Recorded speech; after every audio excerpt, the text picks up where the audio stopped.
মনে রাখবেন, যখন আল্লাহর পক্ষ থেকে আপনার তাকদিরের বন্ধ তালা খুলতে চলে এবং আপনার ভাগ্যের বন্ধ দরজা খোলার সময় চলে আসে, তখন তিনটি লক্ষণ প্রকাশ পায়।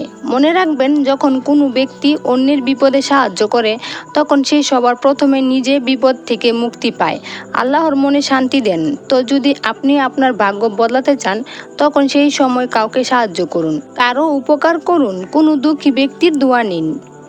মনে রাখবেন, কারো মন থেকে দেওয়া দোয়ায় আল্লাহ আপনাকে এমন খুশির সময় দেবেন যা সারা দুনিয়া দেখবে।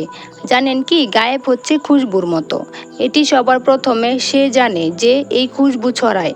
রাসূল করিম সাল্লাল্লাহু আলাইহি ওয়াসাল্লাম বলেছেন যে, যে ব্যক্তি চায় আল্লাহ তার কাজ সহজ করে দিক, তাহলে তার উচিত আল্লাহকে ভয় পাওয়া এবং অন্যের সাহায্য করা শুরু করে দেয়।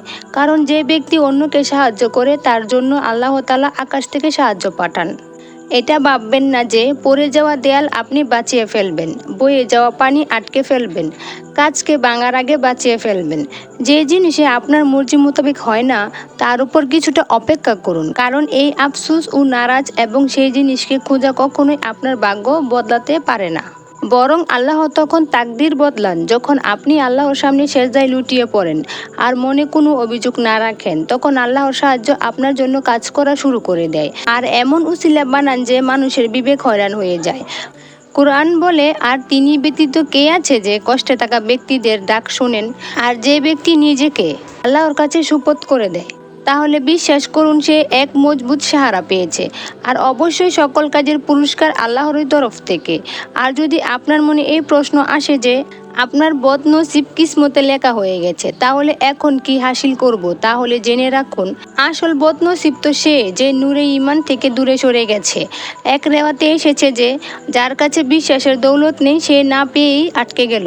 যদি আপনি চান খুশির সময় যেন আপনার জীবনে চলে আসে, তো আপনার ঈমানকে বাড়াতে বাড়াতে আপনার আমলের উপর কাজ করুন।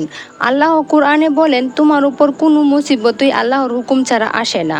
আর যে আল্লাহর উপর ঈমান আনে, তো সে তার রূহকে হেদায়েত পৌঁছায়, আর খুব শীঘ্রই তিনি এত বেশি দিবেন যে আপনি রাজি হয়ে যাবেন। তো জানেন, ভাগ্যের বন্ধ তালা যখন খুলে, তখন কোন ইশারা বা লক্ষণ প্রকাশ পায়? তো মনে রাখবেন, যখন আপনি হঠাৎ অনুভব করতে থাকেন যে আপনার মন বন্দি থেকে মুক্ত হতে চলেছে আর আপনার মন ভেঙে আবার জোড়া লাগতে থাকে, তাহলে বুঝে নিন যে আপনি নিজের চোখে নিজের ভাগ্য বদলাতে দেখবেন। মনে রাখবেন, যেভাবে হাওয়া মৌসুমের রূপ বদলায়, এভাবে আপনার মনের অবস্থার বদলানোর আপনার ভাগ্য বদলানোর সবক হয়।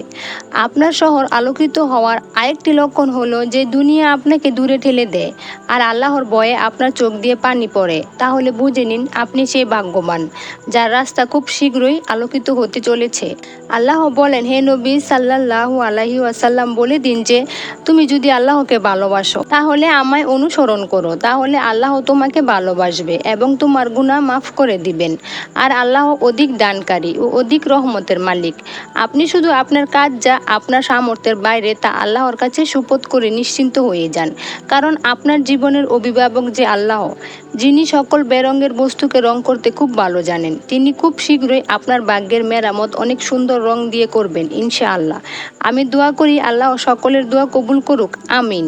প্রিয় দর্শক, মনে রাখবেন, আমল বা দোয়া যাই করেন, আল্লাহর উপর সবসময় তাওয়াক্কুল করতে হবে, তাহলে তাড়াতাড়ি ফল পাবেন ইনশাআল্লাহ। প্রিয় দর্শক, আপনারা চাইলে আপনাদের দোয়া কবুলের গল্প আমার চ্যানেলে শেয়ার করতে পারেন, যাতে আপনার গল্প শুনে অন্য কেউ অনুপ্রাণিত হতে পারে। নিচে কমেন্টে ডিসক্রিপশনে আমার ইমেল আইডি দেওয়া আছে।